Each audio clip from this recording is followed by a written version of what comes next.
है। पाकिस्तान की ISI वाकई में दुनिया का बेहतरीन और ताकतवर तरीन इदारा है। नंबर 1। अच्छा, बाकी जो इंटेलिजेंस के इदारे हैं, अगर इनकी मेहनत ना होती, इन्होंने थ्रेट को सही ट्रेस ना किया होता, इन्होंने थ्रेट को आइडेंटिफाई ना किया होता, तो आज पाकिस्तान में जो अमन है वो ना होता। अच्छा। There will be no more tolerance. मेरे पास भी हथियार है, घुस के मारेंगे। पोर्कियो को जब से पता चला है कोई अननोन मैन आके पाक के पाले हुए आतंकी पिल्लों को चुन चुन के ठोक रहा है, तब से पोर्कियो को सिर्फ एक ही सपना बार बार आ रहा है। चुन चुन करके हिसाब लेना, ये मेरी फितरत है। मैं दोस्तों इंतजार लंबा नहीं कर सकता, हम घर में घुस के मारेंगे। यही नहीं, अभी और सुनिए। और 20 लोगों को, मतलब एक आध लोग नहीं, 20 टेररिस्ट को जो है हमने कुछ सालों में मारा है। 20 टेररिस्ट को मारा है। हाँ। वो भगकर पाकिस्तान में जाएगा तो पाकिस्तान में बस कर मारेंगे। इंडियन गवर्नमेंट के धमकी के बाद जचेबेदार देश की हालत। पैर कांप रहे थे, पसीने माथे पे थे। फट के फ्लावर हो जाएगा। क्यूबे फट्टू पाकिस्तान, ऐसे लोग एक कश्मीर।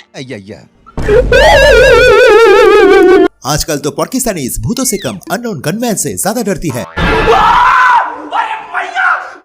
दोस्तों आज हम उसी खबर के ऊपर पब्लिक रिएक्शन रिपोर्ट करने जा रहे हैं जिसने पूरी दुनिया में हलचल मचा रखी है। यूके का पेपर द गार्डियन ने एक रिपोर्ट शाया की और कहा कि 2020 से 2024 के बीच 20 से ज्यादा जो पाकिस्तानी मारे गए उसमें इंडिया की एजेंसी का हाथ में पाँव रहता है।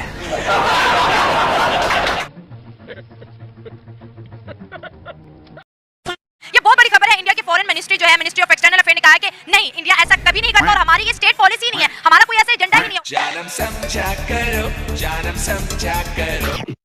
आप अभी देखें, जब रशिया के साथ अमेरिका ने सैंक्शंस लगाई हैं यूक्रेन वॉर पे, तो India was the only country जो रशिया से डायरेक्टली ले रहा था, जिस पे यूएसए ने कोई बात नहीं किया है। जैसे ही पाकिस्तान का प्राइम मिनिस्टर गया और प्राइम मिनिस्टर को ही दबा दिया गया, तो यहाँ से आप देख सकती हैं कि इंडिया और पाकिस्तान में कितना फर्क है। अब बे कधे, यही तो अंतर होता है एक कस्टमर और एक भिखारी देश में। देखें कि beggars can't be choosers. Please understand that.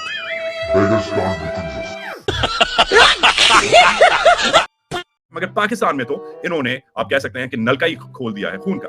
20, कम से कम 20, अकॉर्डिंग टू दिस स्टोरी, कम से कम 20 पाकिस्तान में बेस्ड जिहादी और मिलिटेंट, और इवन जिसमें कश्मीरी जिहादी और मिलिटेंट्स, और इवन सिख जिहादी और मिलिटेंट कमांडर्स जो हैं, जो पाकिस्तान जिनको ऑब्वियसली पनाह देता रहा है, वो उनको पुलवामा के बाद पाकिस्तान के अंदर असैसिनेट। देखो भिखारिस्तान के जाहिलो, ये टकला खुद कैसे पाकिस्तान को एक्सपोज कर रिया है। अब पॉर्किस का दोगला बाप अमेरिका को ये वीडियो दिखा के भिगो भिगो के जूते मारने चाहिए। पाले हुए पागल कुत्तों के लिए मालिक ही जिम्मेदार होता है।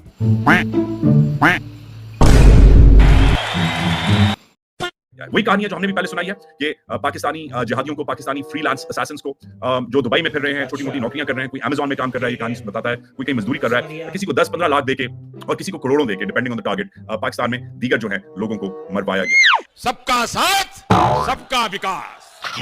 इसका मतलब इंडियन गवर्नमेंट का रोजगार योजना का असली फायदा भिखमंगे पॉर्किस को ज्यादा मिल रहा है। वाह मोदी जी, वाह वाह। और जहाँ तक रही दहशतगर्दी की बात, तो ये सिर्फ वो मनगढ़ंत बातें हैं। पाकिस्तान जो है ना, वो अमन पसंद मुल्क है। ये हम बिल्कुल पीस का पैगाम देते हैं और अमन पसंद लोग हैं। कैसा लगा मेरा मजाक? इस जाहिल की बात सुन ऐसा लगा भूत के मुंह से राम नाम सुन लिया हो, पर ये जाहिल यहाँ 100% सही बोल रहा है। ये पागल हो गया। जिस देश में बिन लादेन जैसा खूंखार आतंकवादी चैन और अमन और सुकून से रह रहा था, उस देश के लोग तो अमन पसंद होंगे ही। मैं तो तेरे को हरामी समझता था, तो राम निकला रे, देव मानुस निकला। जहाँ तक ये है, जो मोदी का एजेंडा है, जो वो उनकी क्या बीजेपी वो है, तो वो तो पाकिस्तान के साथ हमेशा पाकिस्तान के मुखालिफ चल के उन्होंने वोट मैंडेट लिया है। पाकिस्तान के मुखालिफ आके उन्होंने जनाब अपनी गवर्नमेंट 2-3 दफा जो बनी है। अबे चमन दुचिए, पाकिस्तान का नाम लेकर भीख मांग के भी तेरे खुद के पीएम को 2 बोरी आटे के नसीब नहीं होते, और ये दुचिया चला है मोदी को पीएम बनाने। तो गांडू हो, गांडू गांडू।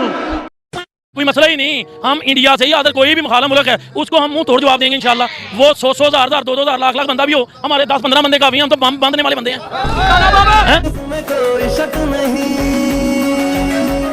तो 1971 में सरेंडर काहे किया? तब तो बॉम्ब बांध के उड़ जाना था ना।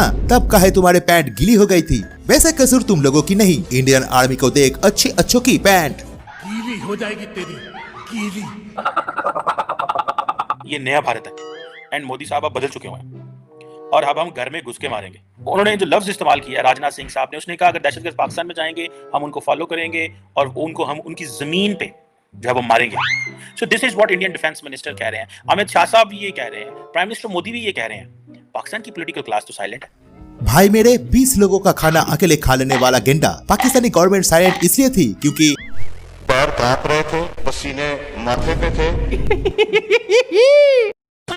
हमारे पास इस वक्त रिलायबल इंटेलिजेंस है कि भारत एक नया मंसूबा तैयार कर रहा है। कैसा? ये पाकिस्तान के मिनिस्टर एक नंबर का बकलौलवा है। अगर तुम्हारे इदारे को सब कुछ पता था ही तो कहाँ छक मरा रहे थे। अननोन मैन ने तो अपना काम कर दिया और फिर भी तुम लोग कुछ नहीं उखाड़ पाए। तो ISI का नंबर 1 एजेंसी बनने का क्या फायदा? लानत है ऐसी नंबर 1 एजेंसी पर।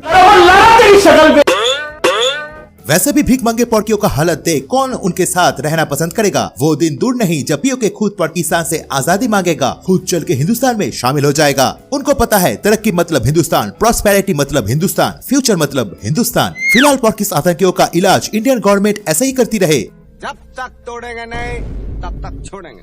पॉर्कियो कमेंट में जरूर बताना तुम झंडू अपने ISI और आर्मी को नंबर 1 कहते हो तो ये तो बता दो किस कंपटीशन को जीत तुम्हारे एजेंसी नंबर 1 बना है।